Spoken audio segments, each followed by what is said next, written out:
दोस्तों, मैं आज आपके समक्ष दो बिंदुओं में वार्तालाप करने आया हूँ। दोनों बड़े गंभीर हैं, दोनों चुनाव आयोग से संबंधित हैं और मैं ये कहूँगा कि हम कभी भी नहीं चाहेंगे कि इतनी वरिष्ठ संस्था जिसको सींचा गया, पनपाया गया, बढ़ावा दिया गया इतने सालों से, वो कभी भी इस गिरावट के स्तर पे आए कि हमें इस पर टिप्पणी करनी चाहे। कोई भी नहीं चाहेगा, कांग्रेस पार्टी नहीं चाहेगी। लेकिन ये कहना आवश्यक है कि कभी भी ECI eager and compliant institution नहीं बन सकता। ईगर एंड कंप्लायंट न बनना चाहिए, न बनने देना चाहिए। और चुनाव आयोग भी जब चुनने लगेगा, चुनाव आयोग जब चुनने लगेगा और वो भी को, तो दुर्भाग्य का वो दिवस होगा। और मुझे इसी संदर्भ में ये दो बिंदुएं आपके सामने रखनी है। पहली बात है कि बड़ी अजीबोगरीब चीज़ हो रही है। जवाब आया कल चुनाव आयोग का एक झूठी बराबरी, एक फॉल्स इक्विवेलेंस के साथ, और उसमें दो बिंदु कहे गए। एक कहा गया कि सभी को हिदायत है कि कम्युनल न हो, एक फरमान सा आया। तो मुझे ये प्रश्न उठा, कांग्रेस पार्टी का ये प्रश्न उठा कि ये किसी को संदेह है कि सांप्रदायिक भाषा, सांप्रदायिक चिन्ह, सांप्रदायिक तुलनात्मक चीज़ें, सांप्रदायिक वक्तव्य, घटे हुए गटर लेवल के वक्तव्य कहाँ से आ रहे हैं? पिछले 2 महीने से प्रकाशित हो रहे हैं आपके सामने, आप सब जानते हैं। उसके बाद हमारी कंप्लेंट होती है 26 अप्रैल को, और 27 दिन बाद, करीब करीब 1 महीने के बाद जब चुनाव अंत हो रहा है, तब तक माननीय प्रधानमंत्री, माननीय गृहमंत्री का कहीं नाम नहीं आता चुनाव आयोग के दस्तावेज में। पद के आधार पे भी नाम नहीं आता है। उनके ऊपर न चेतावनी है, न प्रतिबंध है, न नाम लेकर दोषारोपण है। और 27-28 दिन बाद ये एक उपदेशवाद वाला वक्तव्य आता है, और मैं पढ़ना चाहता हूँ, मजाकिया लगता है मुझे पढ़ने से। दोनों अध्यक्षों को लिखा गया है कि आप अध्यक्ष महोदय अपने star campaigner, direct quote unquote, direct star campaigners not to make utterances contrary to the MCC. इसका क्या मतलब हुआ? ये तो बड़ा जनरल सा स्टेटमेंट है। मैंने एक कंप्लेंट की आपके विरुद्ध कि आप इतने घिनौने वक्तव्य दे रहे हैं। 27 दिन बाद ये सुनने के लिए की थी कंप्लेंट मैंने। दूसरा, quote unquote, utterances of star campaigners create patterns which can be damaging beyond MCC period, unquote. ये दुर्भाग्य है, ये मजाकिया है। इस प्रकार के वक्तव्यों का क्या मायने है? ये तो प्रोत्साहित करते हैं कि कल परसों तरसों आप वापस वही करेंगे। इसमें कोई दोषारोपण नहीं, कोई नाम नहीं, कोई प्रतिबंध नहीं, कोई चेतावनी नहीं। तो ये भय कैसा है? ये हिचक कहाँ की है? और ये हिचक और भय सिर्फ जब नाम आते हैं माननीय प्रधानमंत्री और गृहमंत्री की, तभी क्यों उठती है? ये झूठी बराबरी किसकी है? दोनों अध्यक्षों को लिख दिया फॉल्स इक्विवेलेंस करके। ये इस संवैधानिक स्तर की उच्च स्तरीय संस्था को शोभा नहीं देता। ये उसके संवैधानिक उत्तरदायित्वों के बिल्कुल विरुद्ध है। ये चुनाव आयोग है, किसी का चुनावी एजेंट नहीं है। It is the election commission of India, not the election agent of any party. क्या चुनाव आयोग के विवेक और तर्क में ये लेवल प्लेइंग फील्ड लगती है उसको? ये बराबरी की समतल जमीन का ये वक्तव्य है कि आप बांसवाड़ा में आप कहीं और घिनौने शब्द कह दें, आप गाली गलौज कर लें, आप स्तर ले आएं गटर के स्तर पर, और 27 दिन बाद कुछ भी नहीं होगा इस प्रकार।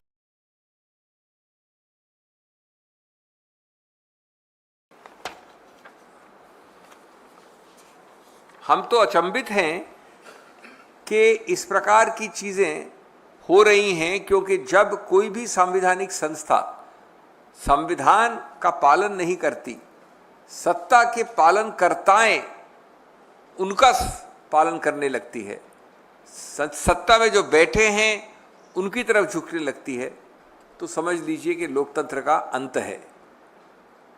और दूसरा पहलू था इनके वक्तव्य में कि साथ साथ एक और चेतावनी दी कि संविधान खतरे में है, इसके बारे में कोई टिप्पणी न करे।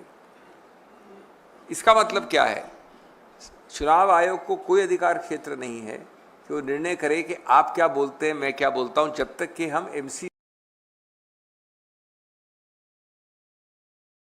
नहीं सकते। आज हम बड़े खुला बोल रहे हैं और बोलते रहेंगे कि भारत की जो अस्मिता है, भारत की जो सोच है, भारत के संविधान के जो मूल तत्व हैं, मूल ढांचे हैं, वो सब खतरे में हैं। वो इसलिए खतरे में है क्योंकि कई ऐसी चीज़ें हो रही हैं जो हमारे संविधान के बिल्कुल विरुद्ध हैं। तो इस हिदायत में ये लिखा गया है कि ऐसी चीज़ें जो संविधान पर प्रश्न चिन्ह उठाती हैं, आप नहीं कह सकते। ये दूसरा जो पार्ट है वो किसके फेवर में है, किसके पक्ष में है? वो सीधा उन लोगों के पक्ष में है, यानी सत्तारूढ़ पार्टी के, जो चाहती है कि विपक्ष, पूरा इंडिया अलायंस किसी रूप से जनता जनार्दन से ये समक्ष न हो कि किस प्रकार से संविधान को खतरे में डाला है सत्तारूढ़ पार्टियों ने। तो उस पर आप कैसे एक रोकथाम लगा सकते हैं? और इधर खुलेआम सांप्रदायिक वक्तव्य आ रहे हैं और आप बराबरी का एक स्टेटमेंट देते हैं। ये मेरा पहला बिंदु है। ये अत्यंत दुखद प्रसंग है, ये अत्यंत दुर्भाग्यपूर्ण है, भर्त्सना योग्य है कि चुनाव आयोग अपनी संविधान।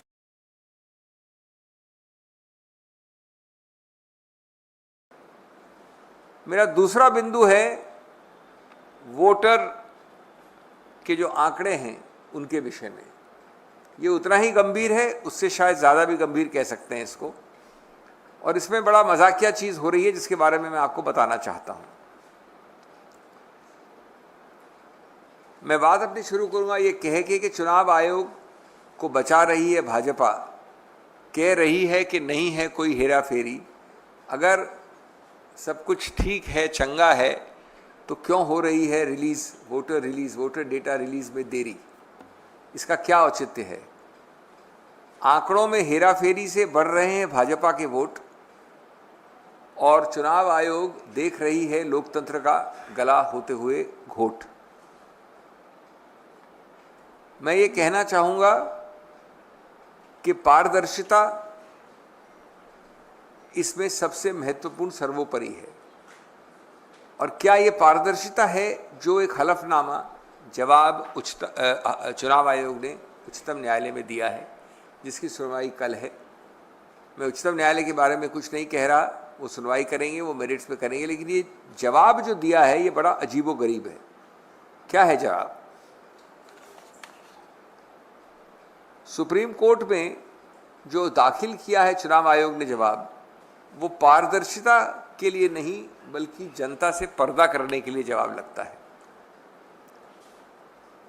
सुप्रीम कोर्ट के सामने मांग बड़ी सरल है, बड़ी सीधी है। नंबर 1 कि 17C एक जो फॉर्म नंबर होता है जिसके अंदर जितने वोट कितने वोट एक पोलिंग स्टेशन में, विभिन्न पोलिंग स्टेशंस में दिए गए।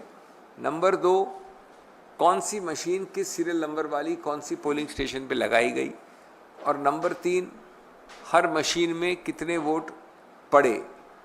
ये चुनाव आयोग कृपया अपनी वेबसाइट पे लोड कर दे। ये बड़ी सरल सी सीधी मांग। अभी क्या मांग में कोई बहुत अजीबोगरीब चीज़ लगती है आपको? ये कोई घिनौना पाप है ऐसी मांग करना? अब इसका जवाब देखें आप हलफनामे में जो आया है। इतना अचंभित करने वाला, इतना मजाकिया जवाब मैंने तो कम से कम किसी संवैधानिक संस्था द्वारा नहीं देखा। पहला इसमें बिंदु है quote unquote, it is undesirable and unfeasible without undesirable and unfeasible to disclose this data. ये अनडिजायरेबल और अनफीजिबल उनके शब्द हैं। आपको बताता नहीं है चुनाव आयोग कैसे अनडिजायरेबल है, क्यों अनडिजायरेबल है, किस प्रकार से अनडिजायरेबल है या अनफीजिबल है। डेटा अपलोड करना कभी अनफीजिबल और अनडिजायरेबल हो सकता है। उसके बाद पैरा 36 में एक और जबरदस्त, गंभीर, मजाकिया, दुर्भाग्यपूर्ण वक्तव्य है। Quote, a disclosure of form 17C is amenable to mischief and a vitiation of the entire electoral space. Public posting on the website increases the possibility of the images being morphed, which can then create widespread public discomfort and mistrust in the entire electoral process, unquote. दोस्तों, अंग्रेजी मैं भी जानता हूं, आप भी जानते हैं, इसका क्या मतलब है। ये अजीबोगरीब है, समझ के बाहर है, तर्क नहीं कुतर्क है। अगर मैं या आप या AICC या कोई भी संस्था अपलोड करती है कुछ चीज, तो ये डर या भय है कि वो मॉर्फ हो सकता है, उसकी फोटोएं ली जा सकती हैं। तो जितना भी डेटा करती है चुनाव आयोग, ये तो सभी डेटा में हो सकता है। इससे हिचक होती है डेटा अपलोड करने की कभी, कि कोई संभवतः मॉर्फ कर ले, फोटो ले ले। अगर ये लॉजिक या तर्क या कुतर्क लगाया जाए तो कोई भी डेटा किसी प्रकार का अपलोड हो ही नहीं सकता। ये सीधा छुपाने की प्रक्रिया है, बचने की प्रक्रिया है, पारदर्शिता के विपरीतार्थक प्रक्रिया है। यही डेटा, बिल्कुल यही data rule 93 conduct of election rules में कोई भी मेंबर ऑफ पब्लिक पैसे देके ले सकता है, मांग सकता है, सर्टिफाइड कॉपी। तो यदि ये सही है तो उसको अपलोड करने में क्या आपत्ति हो सकती है? सिर्फ इतनी हो सकती है कि हम आपको पेमेंट करने में दे देंगे, वैसे अपलोड नहीं करेंगे।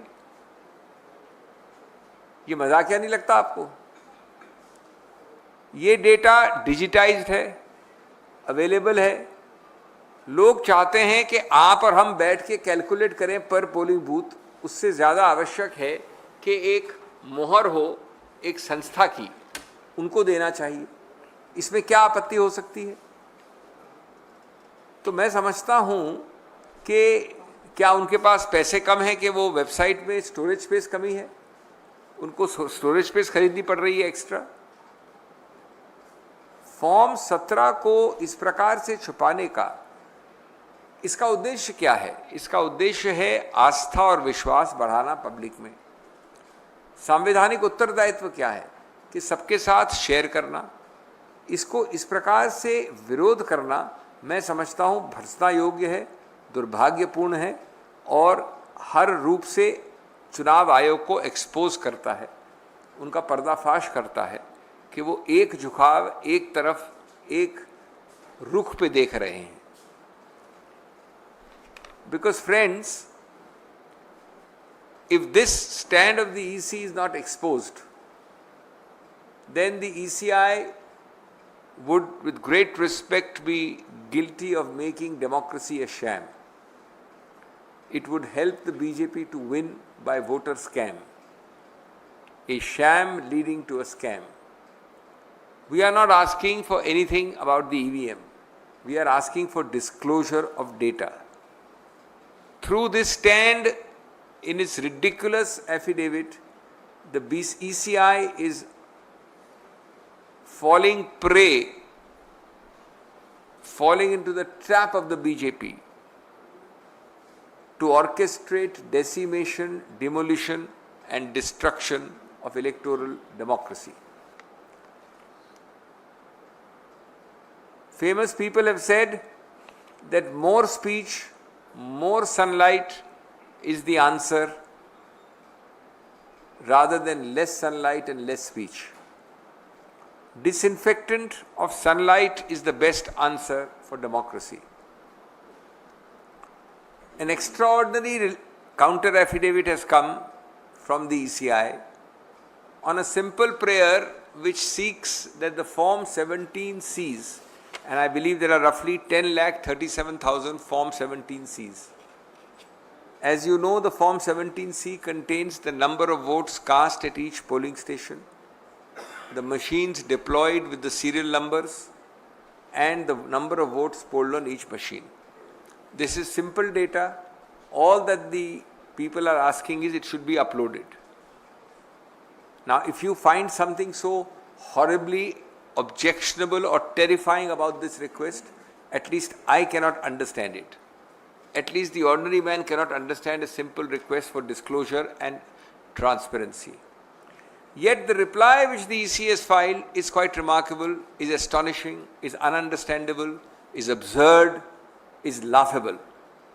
Their first point is undesirable and unfeasible to give this data, quote unquote. How undesirable? Why unfeasible? In what manner undesirable and unfeasible? No answer. Second, even more shocking, in para 36 they say that a disclosure of 17C is amenable to mischief and a vitiation of the entire electoral space. Imagine, disclosure is amenable to vitiation of the entire electoral space. Public posting increases the possibility of images being morphed. This can create widespread public discomfort and mistrust. This is like a febrile and fertile imagination of the ECI running amok. Their first imagination is that a disclosure will be amenable to mischief, which means it may be misused. Their second imagination is the entire electoral space will be vitiated. Third is, it can create widespread public discomfort. How? Even today all the data of the EC is uploaded. If I am a criminal and if you are a mischievous person, you can morph, you can photograph even now. And by this logic, no data can be disclosed, no data can be uploaded, because everything is liable to be distorted and misused. The test is not what might happen, what may happen. The test is how you will combat bad things but not let the good things be suppressed. The funny part is that Rule 93 allows this very data to be given to me at payment of cost. What they want is each person makes an application, gets the data for that respective polling booth. They don't want a total picture to come. This data can be calculated by my polling agents also, I know. But they don't want the stamp of approval of the ECI. They don't want a mega picture to emerge instantly so that their figures can be challenged. Who wants this? Clearly the ruling party. And who is falling into the trap of doing what the ruling party wants? Clearly the Election Commission of India. I hope and trust the day never comes when it is called the election agent of the ruling party. I hope and trust the day never comes when it becomes an eager and compliant institution. They are as much on trial as the political parties we oppose.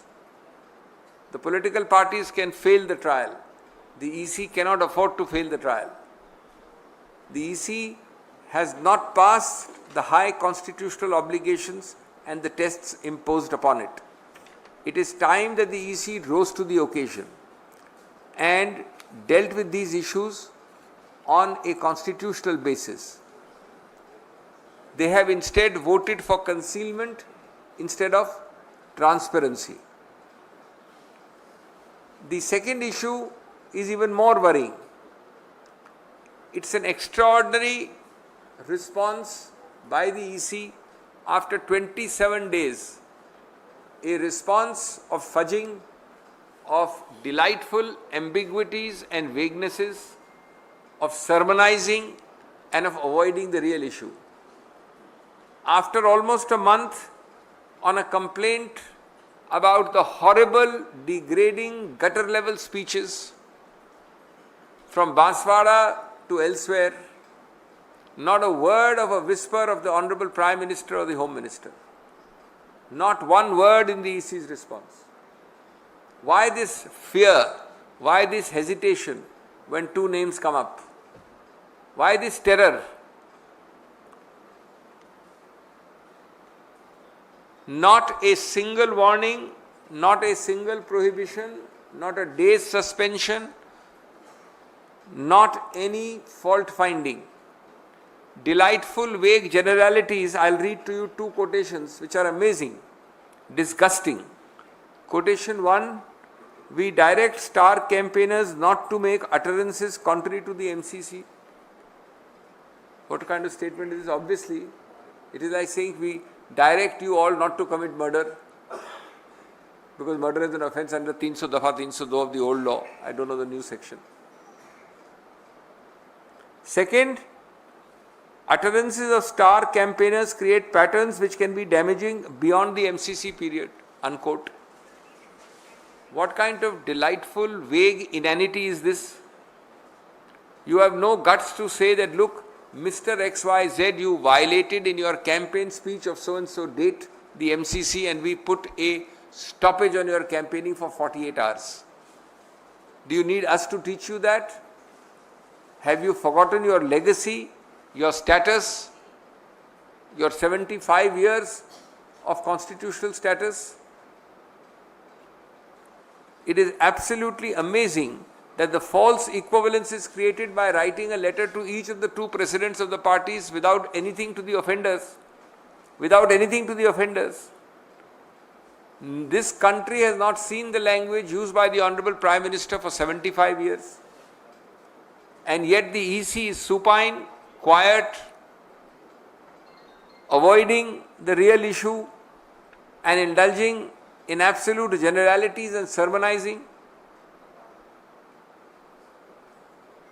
There is a second part to the EC's delightful avoidance statement. One is, it says nobody should be practicing communal statements, which I have already dealt with. Everybody knows who practices communal statements in this campaign for the last 2 months on a daily basis. The second part is equally weird. It says that allegations that the constitutional spirit is being changed or that the constitution may be changed should not be part of the political discourse during campaigning. This is again shows that the EC has become one-sided, blind-sided and blind except to one political party and to one direction. All of us in the opposition openly say and will keep on saying that the spirit of the constitution is being destroyed by this ruling party government. All of us say that the basic structure of the constitution is being violated. The essential tenets of the constitution are being attacked, and there is grave danger of that constitutional structure and spirit being obliterated. The EC's statement suggests that such statements can't be made in the future.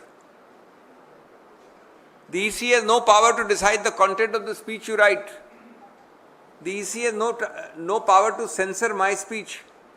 It can only act if you show a violation of the Model Code of Conduct. How is it a Model Code of Conduct violation if I say what I have just said about the Constitution? All this unfortunately is being done because the EC seems to want to become an election department of the Government of India. It cannot afford to become an election ally. It has to restore its credibility and independence. When any constitutional body, instead of following the Constitution, becomes a follower of power, then democracy is in grave, grave danger. As I said, through such actions, the BJP is orchestrating the decimation, demolition and destruction of electoral democracy and is trying to involve as a co-participant a constitutional body known as the Election Commission of India. Thank you.